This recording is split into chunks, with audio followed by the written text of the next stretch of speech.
एक ज़माना था जब भारतवासी हैचबैक्स के लिए दीवाने हुआ करते थे। हैचबैक यानी कि छोटी गाड़ियाँ। फिर किसी ने आके उनके कान में धीरे से बोला कि सुनो, अगर तुम एसयूवी चलाओगे तो बाहुबली कहलाओगे। फिर कंपनी ने कहा कि अच्छा ऐसी बात है, तो हम एक काम करते हैं, तुम्हें छोटी गाड़ी की साइज़ में ऊंची गाड़ी बना देते हैं और उसे एसयूवी कह देंगे। और फिर सारी जनता उधर भाग पड़ी। लेकिन कहते हैं जनाब कि इतिहास अपने आप को दोहराता है, हिस्ट्री रिपीट्स इटसेल्फ। और यही बात आज हम करेंगे टाटा अल्ट्रॉस के साथ, क्योंकि टाटा अल्ट्रॉस का एक फेसलिफ्ट वर्जन आया है एंड यकीन मानिए आपको दोबारा से हैचबैक से प्यार होना शुरू हो जाएगा। नमस्कार, मेरा नाम मानव है, आप देख रहे हैं द ऑटो 9 शो। और आज इस शो में जो खास सवारी हमारे साथ है जिसका नाम है टाटा की अल्ट्रॉस 2025 फेसलिफ्ट। अल्ट्रॉस का मतलब क्या होता है? अल्ट्रॉस एक पक्षी होता है, उसी से इंस्पायर्ड ये गाड़ी है। तेज तरार होता है, धमाकेदार होता है और वो सारी चीज़ें आपको इसके अंदर नजर आएंगी। टाटा का अगर one of the best product की बात करें, one of the most reliable product की बात करें तो वो टाटा की अल्ट्रॉस ही है। आज हमारे साथ जो वेरिएंट मौजूद है ये डीजल का है। इसमें डीजल आता है, पेट्रोल आता है, सीएनजी आता है, डीसीए ट्रांसमिशन आ जाता है, मैनुअल ट्रांसमिशन आ जाता है, एटी ट्रांसमिशन आता है। तो 3 तरह के ट्रांसमिशन और आपको लगभग 3 तरह के फ्यूल ऑप्शन मिल जाते हैं। तो ये तो बात हो गई इसके जन्म कुंडली के बारे में। अब गाड़ी के बारे में बात करते हैं। देखिए, गाड़ी के लेंथ वगैरह में चेंजेस नहीं है, इंजन में बहुत ज़्यादा चेंजेस नहीं है, कॉस्मेटिक चेंजेस हैं बट पॉजिटिव चेंजेस हैं। शुरुआत करते हैं इसके एक्सटीरियर के साथ। सबसे पहले आपको फ्रंट दिखा देते हैं। अब आप आ जाओ, मैं जरा स्क्रीन से बाहर आया हूँ, आप तसल्ली से इस गाड़ी को निहारो, मतलब अपने दिल में बसा लो।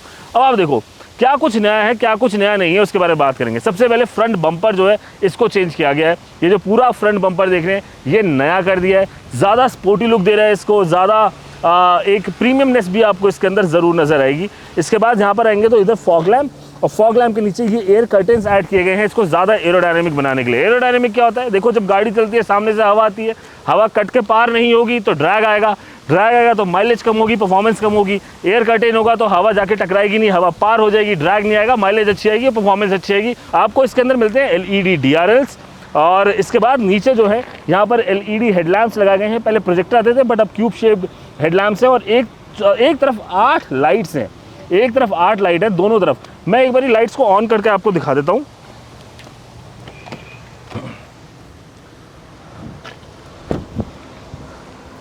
देखिए, अगर आपको दिख पा रहा हो तो कोशिश करेंगे। तो कुछ इस तरह के अब नए हेडलैम्प्स को इंट्रोड्यूस किया गया है। उसके बाद जो नई चीज़ आई है वो ये 3D ग्रिल है। पहले से थोड़ी ग्रिल स्लीक हो गई है, पहले के कंपैरेटिवली देखेंगे तो ग्रिल को स्लीक करना है और वही एक प्रीमियमनेस में एक नॉच ऊपर बात आ जाती है। आगे आपको कैमरा दिख रहा होगा। अब ये कैमरा किस लिए है? शादी की फोटोग्राफी के लिए तो है नहीं। इस कैमरे का काम है क्योंकि गाड़ी के अंदर 360 डिग्री कैमरा है और टाटा ने कहा है कि लो ले जाओ, सब ले जाओ इसके अंदर, सारा कुछ डाल देंगे इसके अंदर। हमारे पास जितनी टेक्नोलॉजी बची है कुछ छोड़ेंगे नहीं, सब मिल जाएगा आपको। तो कुल मिला के फ्रंट में इतने आपको चेंजेस नजर आएंगे। अब जरा साइड में आओ मित्र, इधर आओ। पहले अगर आपको मैं साइड पूरा दिखा दूं तो आपको साइड में कुछ खास ज़्यादा बदलाव दिखेंगे नहीं, लेकिन जो 1-2 चेंजेस है ना वो भी नोटिसेबल चेंजेस हैं। सबसे बड़ा चेंज इसके अलॉय व्हील्स में ब्लैक कलर के व्हील्स हैं इसके अंदर। और अगर इसके टायर प्रोफाइल के बारे में बात करें तो 185/60R 16 इंच के व्हील्स आते हैं। हल्की सी ईविश फील देंगे आपको व्हील, क्योंकि इसके अंदर ये इस तरह के लाइंस बनी हुई है। इस तरह की लाइंस भी एरोडायनेमिक को बेहतर करने के लिए काम आती है, ड्रैग वगैरह कम हो जाता है, परफॉर्मेंस अच्छी। जो मैंने आपको कहानी पहले सुनाई थी वही वाली कहानी इसके अंदर अप्लाई हो जाएगी। उसके बाद आप जैसे थोड़ा सा ऊपर उठ जाओगे, आप हो गए जी गाड़ी के अंदर बैठने जाना है। गाड़ी में हैंडल का है, यहाँ पर आपके साथ एक बहुत बड़ा मजाक हुआ है। यहाँ पर आता है फ्लश डोर हैंडल। वैसे इस इन्वेंशन की पता नहीं क्यों ही ज़रूरत थी दुनिया में, लेकिन अब ये लगने लग गया है। अब इसका मैं आपको पॉजिटिव साइड बता दूँ या फिर एक सेलेबल पॉइंट बताऊँ तो जो ये हैंडल है जनरली प्रीमियम गाड़ियों के अंदर होते हैं, लेकिन अब क्या है कि टाटा ने एक बजट कार के अंदर या फिर प्रीमियम हैचबैक के अंदर, छोटी गाड़ी के अंदर भी फ्लश डोर हैंडल दे दिया है। ठीक है, ये चीज़ नहीं भी देते तो ऐसे कुछ दुनिया में बदल नहीं जाता। ये जो बीडिंग वगैरह है हल्की फुल्की, ये बीडिंग्स को चेंज किया है इन्होंने, बट बहुत ज़्यादा वो नोटिसेबल चीज़ें नहीं है। कुल मिला के बात ये है कि बात यही है, ये ऐसी दिखती है साइड से। अब आप देख लो, सिलवेट वगैरह अच्छी है और काफ़ी स्पोर्टी लुक आता है। अगर आप ये पूरा ओवरऑल स्टांस देखोगे ना, अच्छी स्लांट रूफ है, बढ़िया एग्रेसिव आपको पूरी की पूरी रूफ लाइन लिखती है, मज़ेदार लगती है गाड़ी। साइड से देखने में भी कोई देखेगा तो आपको डूड ही समझेगा, मैं इधर अंकल नहीं समझेगा। वैसे मेरी उम्र इतनी नहीं है, बाल सादा सफ़ेद हो गए। पीछे आ जाओ आप गाड़ी के पिछले हिस्से की तरफ। अपन जब आएंगे तो यहाँ पर आप देखोगे तो यहाँ पर समाज में बने रहने के लिए कनेक्टेड LED टेल लैम्प्स का इस्तेमाल किया है। आप ये देखेंगे तो पूरी की पूरी LED टेल लैम्प जो है उसको कनेक्टेड कर दिया है एंड थोड़ा हल्का सा नेक्सॉन वाला फील आ जाता है, बट मोर और लेस ये पिछली अल्ट्रॉस से ही इंस्पायर्ड चीज़ है, बस लाइट को जो है वो कनेक्ट करा गया है। रियर बम्पर है, इसको भी चेंज कर दिया गया, अब ये नया बम्पर ऐड ऑन किया है। पिछले वाला भी अच्छा लगता था, ये वाला भी अच्छा लगता है। बीचों बीच एल्ट्रोस की बैजिंग है यहाँ पर, और इधर भी पीछे कैमरा। अब 360 डिग्री कैमरा रखना है तो भैया चारों तरफ कैमरा लगाना ही पड़ेगा। इनफैक्ट ORVM के ऊपर भी कैमरा लगाया हुआ है। ऊपर से आप आओगे तो शार्क फिन एंटीना अच्छा लगता है यार। शार्क फिन एंटीना मतलब ये जो चीज़ें होती हैं, जब हम बात करें कि प्रीमियम हैचबैक है, प्रीमियम हैचबैक को प्रीमियम क्या बनाएगा, तो वो एंटीना बनाएगा। प्रीमियम एंटीना की बात करूँ, शार्क फिन एंटीना की बात हुई है, हाई माउंट स्टॉप लैम्प की बात हो गई है, वाइपर की बात हो गई है यहाँ पर, इधर डिफॉगर भी आपको मिल जाता है। अब आपको ज़रा सा इसका बूट स्पेस दिखा देते, फिर गाड़ी के अंदर चलेंगे। खुल जा सिम सिम, नहीं बोलोगे तब भी खुलेगा, बटन दबाना पड़ेगा। तो ये रही इसकी बूट स्पेस, 345 लीटर की बूट स्पेस है। आप अगर जगह देखोगे तो अगर आपका 4 का परिवार है, एक वाइफ 2 बच्चे, 2 वाइफ 1 बच्चा, मतलब कॉम्बिनेशन कुछ भी हो सकता है, तो चारों का सामान इसके अंदर आ जाएगा, प्रॉब्लम नहीं आएगी। आराम से आपके पास भरपूर जगह, आप ट्रॉली सूटकेस वगैरह रख लो, है ना, बैग वगैरह रख लो, कुछ भी चीज़ रख लो, सब कुछ आ जाएगा। एक बार जरा इसको अंदर उठा के देखते हैं नीचे क्या है। स्पेयर व्हील मिलेगा आपको एक, हाँ स्टील व्हील मिल रहा है यहाँ पे, और ये 14 इंच का व्हील है यहाँ पे भाई साहब। ये देखो दोनों टायर है, 14 इंच का व्हील है यहाँ पर, जबकि 16 इंच का उसमें आता है, तो हल्की सी कटौती ते कंजूसी इधर हुई है। अब गाड़ी के अंदर चलते हैं, आपको दिखाते हैं अंदर क्या कुछ बदला है, क्योंकि अंदर काफ़ी सब्सटैंशियल चेंजेस हैं। इस समय बहुत तेज़ हवा चल रही है मित्रों, बहुत ही ज़्यादा तेज। फटाफट अंदर चलते हैं इससे पहले कि हवा में उड़ता जाए मेरा नीली शर्ट मलमल का। आओ अंदर आओ। अंदर पहुंचने के लिए आपको चाहिए चाबी, और चाबी कुछ इस प्रकार दिखती है, टिपिकल टाटा चाबी। इस तरह की चाबियाँ टाटा की पहले से आइस वाली जो गाड़ियाँ थी उनके अंदर आ रही थी, और वही सेम एग्जैक्ट वही फील एंड फीचर है। अच्छी है, इसमें भी कोई कमी नहीं है, मैं ये नहीं कह रहा कोई कमी है, मैं कह रहा हूँ कि चाबी वैसी ही है, कुछ उसमें बदलाव नहीं है। एनीवेज, अब अंदर आ जाओ। सबसे पहले जब आप अंदर बैठोगे तो आपको डैशबोर्ड में चेंज नज़र आ जाएगा। वो चेंज क्या है, पूरा कलर कॉम्बिनेशन डैशबोर्ड का चेंज कर दिया है। पहले जो कलर आते थे, जो ऑल ब्लैक डैशबोर्ड आता था, और अब जो डैशबोर्ड है अगर आप देखोगे तो यहाँ पर बेज फिनिश है, इधर ब्लैक फिनिश है, इधर भी ब्लैक फिनिश है, इधर हल्की गोल्डनिश फिनिश दिया, हल्का सा स्पार्कल है, और यहाँ पर भी ऐसे रफ ब्लैक फिनिश है। चीज़ जो मुझे थोड़ी सी खटक रही है वो ये कि यार ये बहुत हार्ड प्लास्टिक का इस्तेमाल किया है। अगर कहीं पर भी सॉफ्ट प्लास्टिक थोड़ा बहुत और देते तो शायद मज़ा आ जाता, अच्छा लगता, या फिर कहीं कहीं पे हल्का फुल्का लेदराइट का इस्तेमाल कर देते तो प्रीमियमनेस जो होती है ना वो और ज़्यादा बढ़ जाती है। AC वेंट्स वगैरह भी आप देखोगे तो साइज़ उनके अच्छे हैं AC वेंट्स के। यहाँ पर अगर देखोगे तो AC वेंट के नॉब वगैरह भी अच्छे लग रहे हैं, प्रीमियम लग रहे हैं देखने में। वो और इधर भी आप देखेंगे तो इस तरह के AC वेंट्स यहाँ पर भी है। बीच में 10.25 इंच की स्क्रीन है, और यहाँ पर करेंगे अपन लोग इसका उद्घाटन। प्लास्टिक उतारने का भाई साहब मज़ा ही कुछ और है, सेटिस्फैक्शन लेवल सिग्मा। ये देखो, उतार दिया प्लास्टिक। 10.25 इंच की स्क्रीन है, और स्क्रीन का टच रिस्पॉन्स जो है वो डिसेंट रिस्पॉन्स है। और ज़्यादा बेहतर हो सकता था, बिल्कुल हो सकता था। अब इसके अंदर देखो आप क्या क्या कर सकते हो, क्लॉक के फेस वगैरह चेंज कर सकते हो, कैसी आपको क्लॉक चाहिए। ये तो बहुत ही क्यूट सा फीचर है। इसके अलावा रेडियो मिल जाता है, एयर कंडीशनिंग कंट्रोल्स आपको स्क्रीन के अंदर मिल जाता है। Android auto, Apple CarPlay wireless है। यकीन नहीं हो रहा आपको तो ये देखो, वायरलेस फ़ोन यहाँ है, कोई तार नहीं है, Android auto Apple CarPlay wireless चल रहा है, जो कि बहुत ही शानदार चीज़ है। बहुत सी इससे ऊपर के सेगमेंट की गाड़ी आती है वो भी ऑफर नहीं करती है। इसके बाद यहाँ पर आएगा तो मूड लाइट में क्या है कि आपको मिलती है एम्बिएंट लाइटिंग, और आप इनके कलर्स को इस तरह से इतना ज़्यादा चेंज भी कर सकते हो। यहाँ पर आएंगे तो देखो आपको क्या भिन्न भिन्न प्रकार, Android auto, Apple CarPlay, image viewer, pen drive लगा के फोटो वोटो देख सकते हो। अगर आपको गाड़ी में बोर हो रहे हो तो मीडिया चला सकते हो, mood light, phone, quick settings, radio, sound demo, surround view, 360 degree camera है। कैमरा क्वालिटी मैं एक बार आपको यहाँ पर शो कर देता हूँ। ये देखो जी, ये कैमरा हो गया, ये रियर कैमरा हो गया, ये लेफ़्ट वाला कैमरा हो गया।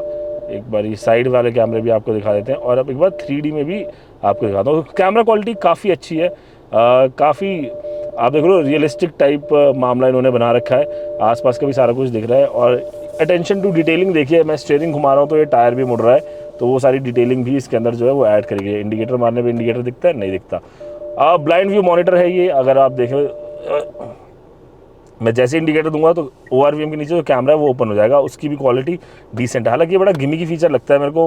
इसमें से आसान है कि आप ORVM में देख लो, बट है तो है, अब क्या कर सकते हैं, कंपनियां देने लगी हैं, कोई तो वजह रहेगी। सराउंड वॉइस असिस्टेंट वगैरह सारी चीज़ें आपको इसके अंदर मिल जाती है, वीडियो प्लेयर भी मिल जाता है, ठीक है, USB कनेक्ट करोगे चल जाएगा। अब चलते हैं इससे नीचे, यहाँ AC वेंट्स हैं। AC वेंट्स की पोजीशन अच्छी है, समस्या नहीं आती है, हवा अच्छी आ रही है।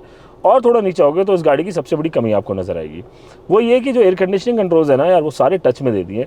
हर चीज़ टच में देने के लिए नहीं होती है, कुछ चीज़ें मैनुअल भी दिया करो।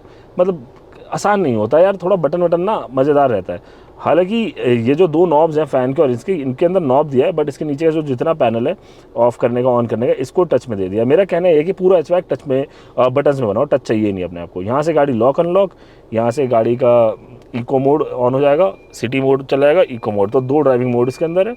इधर से 360 डिग्री कैमरा आप दोबारा ऑन कर सकते हैं। बाकी भिन्न भिन्न प्रकार के फीचर जो इसमें होते हैं। और नीचे आ जाओ, यहाँ आएंगे तो 65 वाट का एक C टाइप का पोर्ट है चार्जिंग का, और USB पोर्ट है 12 वोल्ट के सॉकेट की जगह है। नीचे वायरलेस चार्जिंग पैड आपको मिल जाएगा, यहाँ पे थोड़ी बहुत स्टोरेज भी कर सकते हो, वायरलेस चार्जिंग भी है। इससे थोड़ा सा ऊपर आओगे तो आपको ये एक 5 स्पीड का मैनुअल ट्रांसमिशन, क्योंकि डीजल है हमारे पास, वो मिल जाएगा। DCT होगा तो यहाँ पर गियर नॉब चेंज हो जाता है, बाकी चीज़ें सेम रहती है। थोड़ा सा पीछे आओगे तो यहाँ पर भी आपको 2 कप होल्डर्स मिल जाते हैं डिसेंट साइज़ के, और यहाँ पर आपको मिलती है हैंड ब्रेक, और इसके साथ आर्मरेस्ट स्टोरेज मिल जाती है। अंडर आर्म स्टोरेज भी है, थोड़ी सी डिसेंट सी स्टोरेज है, ठीक ठाक सी है, ना ज़्यादा ना कम, बट आर्म आप रख सकते हो। एक आदमी का हाथ तो आराम से आ जाएगा, दूसरे आदमी को आपके हाथ पे हाथ रखना पड़ेगा। आप वो देख लीजिए आप किसका हाथ अपने हाथ पे रखवाना चाहते हैं। एनीवेज, स्टीयरिंग की तरफ आगे बढ़ते हैं और सेंटर कंसोल और MID डिस्प्ले के बारे में बात करें तो अगर आप DCA वेरिएंट लेते हैं जो पेट्रोल का आधा टॉप एंड, तो 10.25 आती है स्क्रीन। इसके अंदर 10.25 नहीं है ये, बट आई गेस ये भी 7 इंच की स्क्रीन तो होनी चाहिए।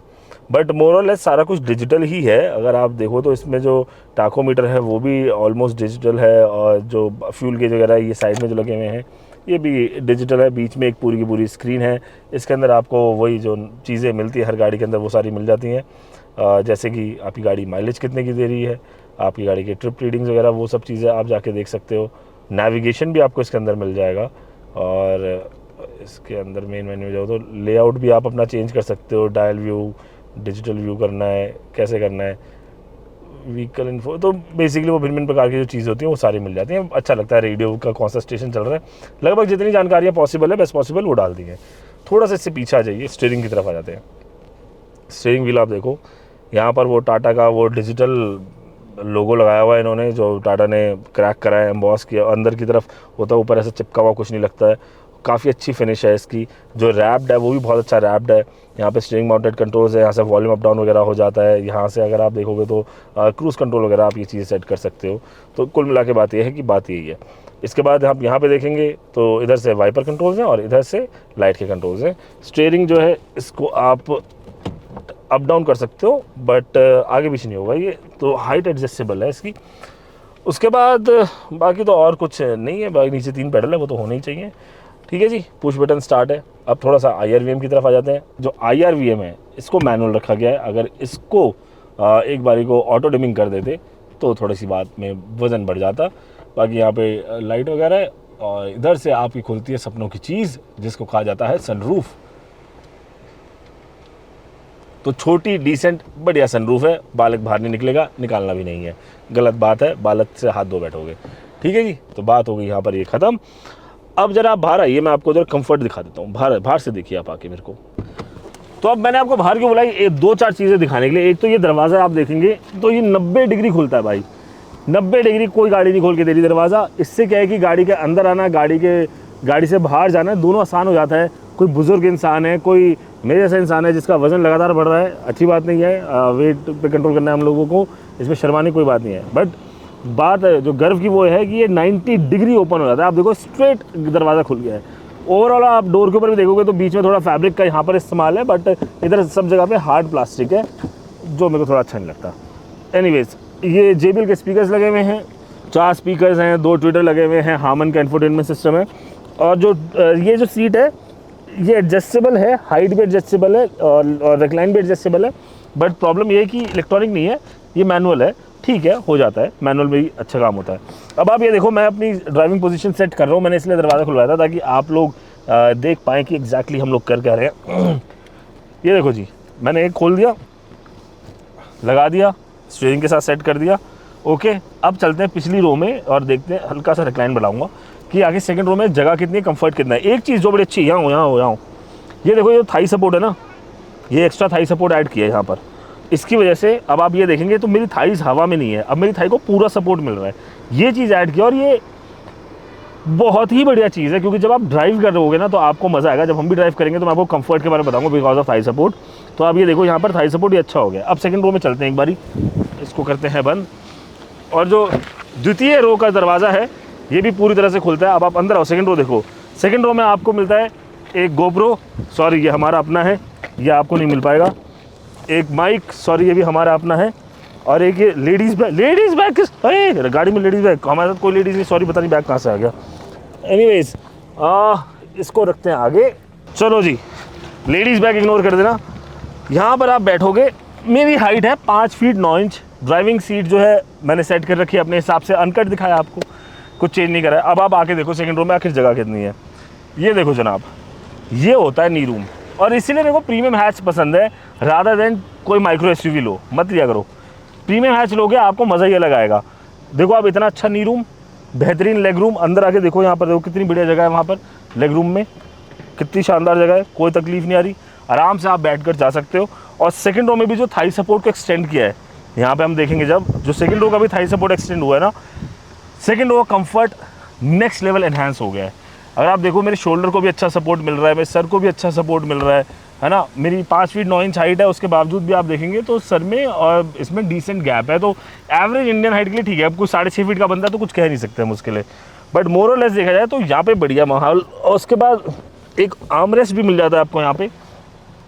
इसके अंदर आप 2 ग्लास रख सकते हो, उनमें पानी होना चाहिए या कोल्ड ड्रिंक या जूस होना चाहिए, टू बी मेंशन, ठीक है। बाकी पीछे सेकंड रो में एयर कंडीशनिंग मिल जाती है, यहाँ पर आपको एसी वेंट मिलेगा, और उसके नीचे 65 वाट का एक चार्जिंग पोर्ट भी मिलेगा। तो भाई साहब, गाड़ी पूरी दिखा दी हमने आपको अंदर बाहर से, एक कल पुर्जा इसका दिखा दिया। अब जरा आप हमारे साथ ड्राइव पर चलें, हम आपको बताते हैं कि आगे टाटा अल्ट्रोज डीजल मैनुअल चलाने में कैसी फील होती है। तो चलते हैं अब ड्राइव पर, वक्त आ गया बेंगलोर की हसीन वादियों में। आओ चलो, let's go. Let's go. Come on. Look at me, take a picture, it'll last longer. The mirror on the wall say I'm getting stronger. तो अब बात कर लेते हैं टाटा अल्ट्रोज के ड्राइव इंप्रेशन के बारे में। और बात शुरू करने से पहले मैं एक बात सरकार से कहना चाहूँगा कि हमारी आपसे दरख्वास्त है, भगवान के लिए थोड़ा सा डीजल इंजन पे थोड़ा सा रहम खाओ, इतने भी ख़राब नहीं होते। क्योंकि भाई इससे ज़्यादा मज़ा है ही नहीं कुछ चलाने में। क्या मज़ेदार गाड़ी चल रही है, मज़ा ही आ जा रहा है। जैसे एक्सीलरेटर पे पैर दबाओ, गाड़ी वो, ये देखो क्या टॉर्क मिल रहा है, क्या पावर मिल रही है, लाजवाब। ये है असली सुख, इसमें आ रहा है मज़ा। आपको ये गाड़ी लो एंड टॉर्क इतना ज़बरदस्त देगी कि आप बोलेंगे वाह जी वाह, माना भाई मज़ा ही आ गया। लो एंड टॉर्क का मतलब क्या है कि कम आरपीएम पे गाड़ी आराम से उड़ जाना। ये गाड़ी आप first gear, second gear, fourth gear, किसी भी गियर पे उठा लो, आराम से उड़ जाती है, बिल्कुल आराम से।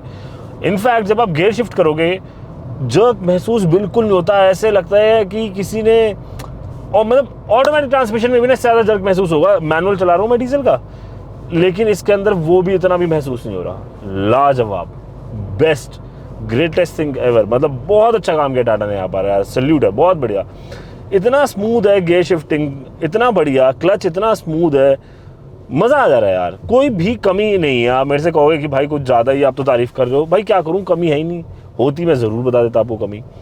एक कमी है, स्टीयरिंग जो है वो 60 के ऊपर कुछ ज़्यादा हैवी हो जा रहा है। शायद बहुत ज़्यादा एक्स्ट्रा वेट इन्होंने उसके अंदर डाल दिया है, उतने की ज़रूरत नहीं थी, काफ़ी ज़्यादा हैवी हो जा रहा है। अगर आप 60, 70, 80, 100 की स्पीड की तरफ जा रहे हो ना आगे, तो वहाँ पर आपको काफ़ी तकलीफ़ आएगी, मतलब अच्छा महसूस नहीं होगा। वो एक बहुत बड़ी कमी है जो मेरी नज़रों में है। दूसरी चीज़, जो नॉइज़ के लेवल है, कैबिन नॉइज़ वगैरह उतनी ज़्यादा नहीं है, अच्छा है, डिसेंट है। मैं ये नहीं कहूँगा कि ज़ीरो कर दिए कैबिन नॉइज़, ये बात झूठ हो जाएगी, लेकिन कैबिन नॉइज़ का कम है, लिमिट कर रखी है, बिल्कुल लिमिट कर रखी है, अच्छी है। गाड़ी के अंदर ऐसा कोई वाइब्रेशंस है नहीं है, वो भी समस्या नहीं आ रही है। ब्रेकिंग अच्छी है, आपको ब्रेकिंग जो है वो कॉन्फिडेंट फील कराती है। फॉर दैट मैटर स्टीयरिंग का भी जो फीडबैक है वो अच्छा है, और ये जो रायब स्टीयरिंग है ना, इसको और ज़्यादा स्मूथ बना देता है, मज़ा आता है चलाने में, अच्छा आपको फील होता है। एक जो सबसे बड़ी चीज़ मेरी नज़रों में बेहतर हुई है वो ये है कि क्योंकि अब इंटीरियर के अंदर बहुत ज़्यादा बेज कलर ऐड कर दिया, लाइट कलर्स को ऐड किया है, तो एक तो इंटीरियर खुला खुला भी लग रहा है, क्लॉस्ट्रोफोबिक नहीं लग रहा है। इससे पहले काला इंटीरियर आता था, वो हल्का क्लॉस्ट्रोफोबिक लगता था। मतलब मुझे पर्सनली बड़ी परेशानी है सिर्फ काले इंटीरियर से, अच्छा नहीं लगता, घुटन घुटन सी महसूस होती है। बट अब आप देखोगे तो आपको बढ़िया लगेगा, किसी भी तरह का ब्लाइंड स्पॉट आपको नहीं क्रिएट होगा। ये जो पूरा का पूरा शीशा है आपका, पहली विंडो है जो ड्राइवर सीट वाली, पूरी विंडो है। यहाँ पर ए पिलर से विंडो शुरू हो जाती है आगे से, तो यहाँ से आपको पूरा दिखता है। और जो ORVM भी है उसकी पोजीशनिंग ठीक है, हालांकि ORVM काफ़ी बड़े हैं गाड़ी के साइज़ के हिसाब से, बट स्टिल वो उस तरह का ब्लाइंड स्पॉट क्रिएट नहीं करते हैं। वहाँ पर भी आपको सही चीज़ लगेगी। कंफर्ट के बारे में बात करते हैं महाराज भाई। जो ये एक्स्ट्रा थाई सपोर्ट ऐड किया है यहाँ पर, ये एक्सटेंडेड थाई सपोर्ट जो यहाँ पर आ रहा है, इसने तो मतलब दिल जीत लिया है, लिटरली दिल जीत लिया है। ये होती है बढ़िया इनोवेशन, तो नहीं कह पाएंगे हम इसको, बट एक अच्छी चीज़ ऑफर करना। आपकी गाड़ी छोटी है, सीट छोटी लगेगी उसके अंदर, आप एडजस्टेबल थाई सपोर्ट दोगे तो कॉस्टिंग बढ़ जाएगी, तो सीट के अंदर ही थाई सपोर्ट क्यों ना एक्स्ट्रा ऐड कर दिया जाए। वेरी गुड थॉट, बहुत ही बढ़िया थॉट है। कंफर्ट आ जाता है आपकी राइड के अंदर, आपको मज़ा आने लगता है गाड़ी चलाने में, थकान वकान वो सब चीज़ें दूर हो जाती हैं। अब थोड़ा सा मैं आपको इसके इंजन के बारे में भी बताया, तो उसकी तारीफ़ें तो कर दी, लेकिन थोड़ा स्पेसिफिकेशन जान लेते हैं। 1.5 लीटर 1500 सीसी का 4 सिलेंडर डीजल इंजन आता है इसके अंदर, जो कि आपको पावर देता है 88 PS की पावर 4000 RPM में मिल जाती है। मैक्सिमम टॉर्क की बात करें 200 Nm का टॉर्क मिलता है 1250 से लेकर 3000 RPM के बीच में। एंड यही एक रीज़न है कि इसकी जो ओवरऑल ड्राइव है ना, वो इतनी ज़्यादा स्मूथ हो गई है। एक बड़ा सवाल है माइलेज के ऊपर। फिलहाल इसका माइलेज हम अभी नहीं कर रहे हैं, इसका माइलेज हम जल्दी लेकर आएंगे, सिटी ड्राइव माइलेज टेस्ट हम आपके लिए लेकर आएंगे। बट 28 क्लेम करते हैं, मेरे हिसाब से 20-22 बहुत आराम से गाड़ी दे देगी, कोई उसमें दिक्कत नहीं आएगी। अभी क्या है कि इस टाइम हम लोग रिव्यू वगैरह कर रहे हैं, तो थोड़ी सी गाड़ी अब्यूज़ होती है, गाड़ी का AC चालू रहता है, तेज़ चलाई जाती है, धीरे चलाई जाती है, ब्रेकिंग हार्ड होती है, तो सब चीज़ें हो जाती हैं। इसलिए वो सही समय नहीं है कि ड्राइविंग के दौरान माइलेज टेस्ट कर देना, टेस्ट ड्राइव के दौरान तब नहीं करना चाहिए, वो उसको बाद में करेंगे। ओवरऑल अगर आप देखो तो जिस प्राइस ब्रैकेट में टाटा ने अल्ट्रोज को निकाला हुआ है और फेसलिफ्ट के साथ काफ़ी बदलाव आ गए हैं इसके अंदर, आई थिंक ये बहुत अच्छा पैकेज है, बहुत ही अच्छा पैकेज। एंड वैसे भी टाटा की अगर आप मेरे से पूछेंगे पर्सनल ओपिनियन में कि आपके भाई कोई एक फेवरेट टाटा कार बताओ, तो मैं आपको कहूँगा शायद टाटा अल्ट्रोज भी है।